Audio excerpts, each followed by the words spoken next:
Rawr, rawr. Oh, hey guys.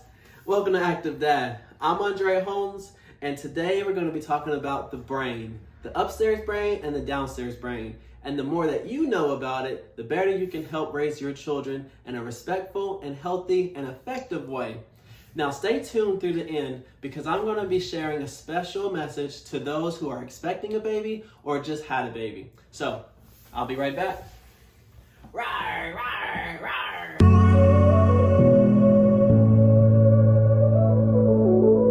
So today's video is going to be based off the book No Drama Discipline by Daniel Siegel and Tina Bryson, okay? This is a great book, a great read. I highly recommend it. They have dumbed down the brain science for us common folk, and I can better understand what my child is going through so I can respond in a better way, right? So your downstairs brain is where you get your flight, fight, flee, or faint response when you're in a situation. So it's something that just takes over without any thought. So your upstairs brain is the logical part of your brain. It gives order to things. It's where your self-control comes from. This is where you problem solve from, and it's very receptive. The upstairs brain actually isn't developed until about age 25. I don't know about you, but back in high school, middle school, elementary school, all through grade school, we were doing some pretty stupid stuff. I mean, that just kind of proves that the logical upstairs brain isn't fully developed until about age 25. And that's when most people should know better from right and wrong and can have a little bit of self-control when they're going through everyday life.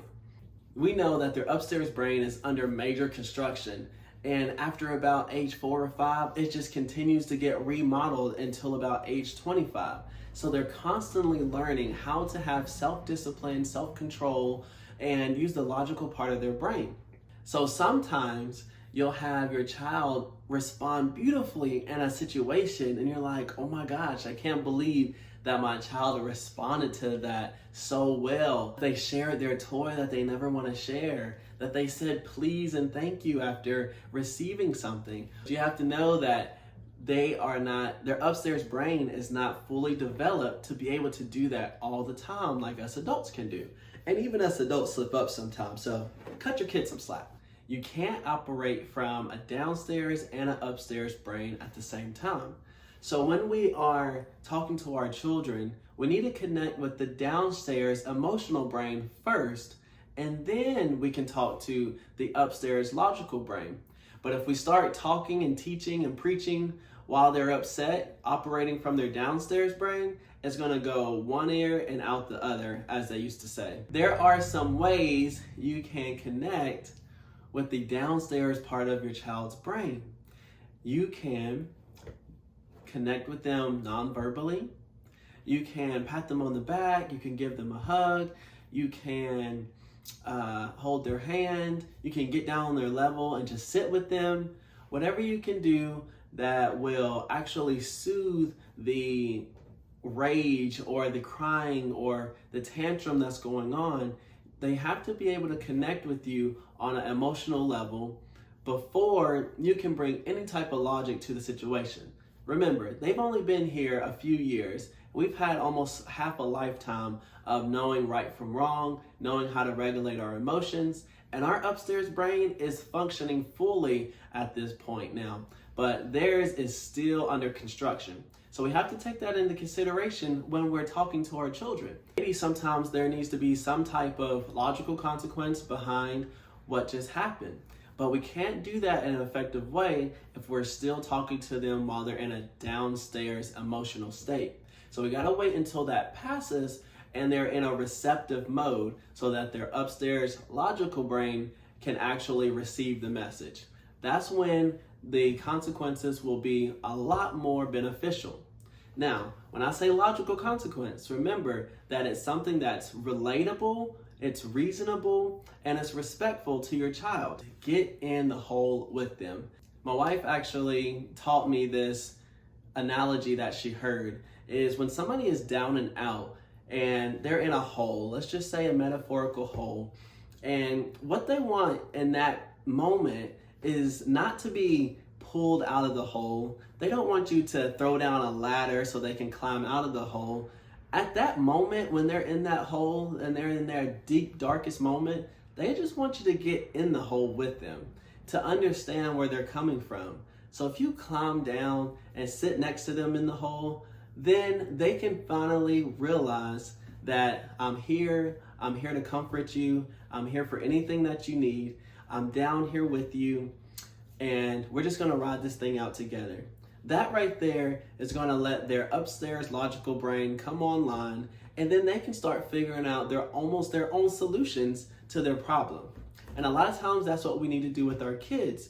Get in the hole with them, engage with their downstairs brain, connect with them non-verbally, and soothe them through the emotional storm that's going on downstairs. When you meet your child where they are in their downstairs state, what you do is you actually help subside the big emotions a lot faster.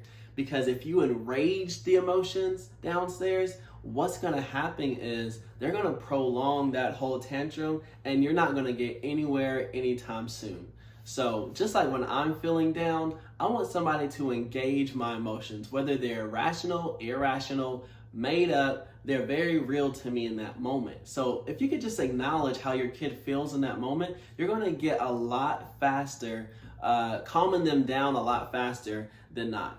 When those big emotions subside and you can tell that your child is in a receptive state, meaning that they're able to actually listen to you and understand what you're saying, this is going to be the best time to talk about what events happen and what we can do better the next time. And that'll actually stick with them for the long run. So sometimes you're going to have to wait a few minutes, a few hours, or sometimes you got to revisit the situation the next day. But what you want to do is not engage with their upstairs brain and talk about lectures and consequences and what we can do better next time when they're still in a very high emotional state, because it's not going to be beneficial for them to remember. So let's say there's a brother and a sister, and the brother is building some Legos or building a castle or something, and the sister comes and knocks it down. Then the brother reacts and pulls the sister's hair, and obviously the sister starts crying. Emotions are high, and let's say they just continue throughout the day, and you can tell that your child is not in a receptive state. So in this scenario that I'm gonna go through, the dad actually has to wait until the next day to talk to his son about pulling his sister's hair, even though his sister knocked down his castle, and what they could do better next time to resolve the situation. It could go something like this. Hey bud, you remember yesterday when you pulled your sister's hair? Yeah dad, I was mad because she destroyed my Lego castle. So what the dad is going to do next is confirm what the child said and connect with how he was feeling in his downstairs emotional state. Oh, you were mad because she messed up your Lego castle. You know, I would be mad too if somebody knocked down something that I worked so hard to build. I have to tell you, son, that being mad was completely okay, and I definitely understand where you are coming from. Your emotions are okay with me, but I had to tell you that pulling your sister's hair was not okay. What do you think we could do next time that situation happens? I don't know, Dad. Maybe I could just tell you when she's coming over here trying to destroy my castle so you can come pick her up and take her away before she does it? I like that idea, kid. That's a good one. What else could we do? Well, I guess I could ask you if we can rebuild it together. That's a great idea, son, and I'll be happy to help you rebuild it next time. So in this scenario, the dad actually waited until the next day to talk to his son about pulling his sister's hair.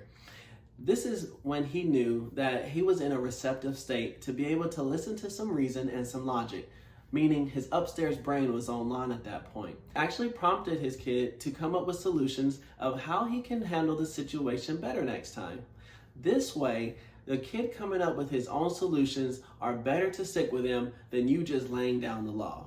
If we keep operating and teaching our children through our downstairs emotional brains with punishments and yelling and toxic behavior, what we're going to do is we're never going to reach the logical part of their brain to actually teach them something that they can carry out throughout their life.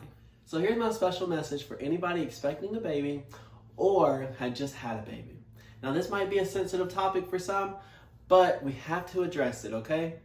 After learning about the upstairs and the downstairs brain, we have to consider the method of crying it out at night. I'm not going to go into how to sleep train your baby, or if I even believe in sleep training your baby, I'm going to talk about crying it out specifically and what that does to the brain and how we kind of really don't know the long-term effects of it. But I'm going to let you know what the message is that you're sending your child when you let them cry it out. Now, let's be honest, we all need some freaking sleep to be our best the next day.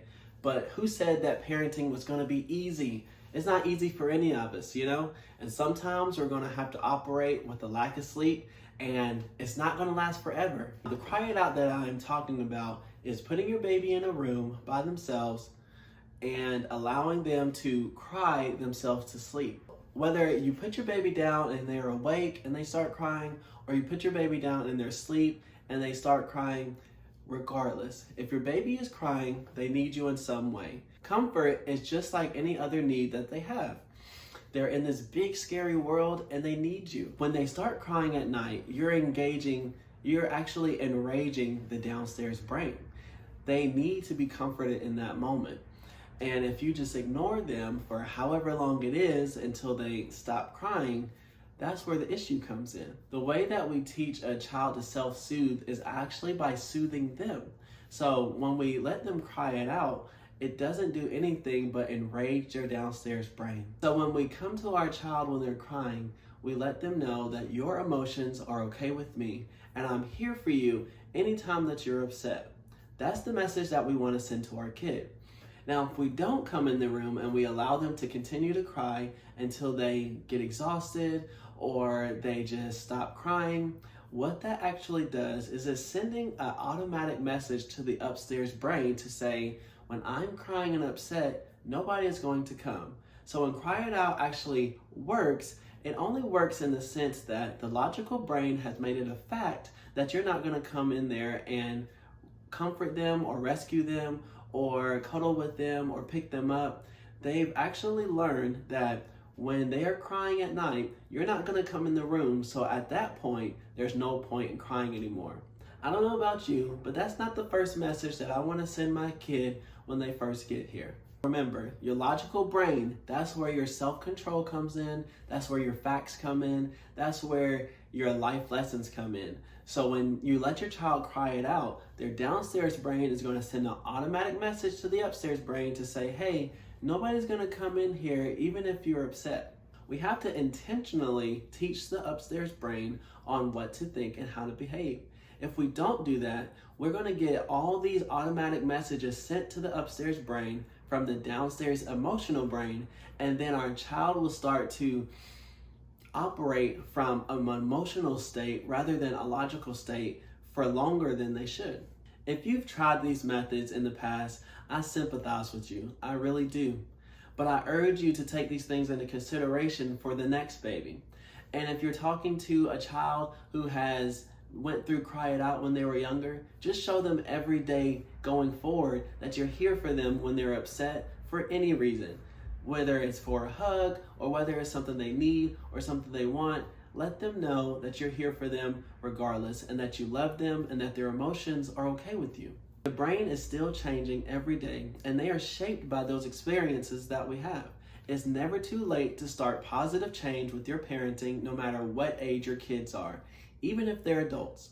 Thank you guys for watching. I really appreciate all the support that I've been getting for my content. I've actually been getting a lot of messages of people asking questions about their specific situations and how I can help. So feel free to comment on this video or send me a private message. Have a great day. And when it comes to parenting, stay active. Have a great day. And remember, when it comes to parenting, stay active. Have a great day. And remember, when it comes to parenting, stay active. Have a great day. Remember, when it comes to parenting, stay active. Have a great day. And remember, when it comes to parenting, stay active.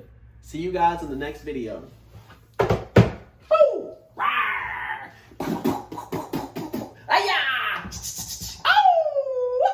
Remember, when it comes to parenting, stay active.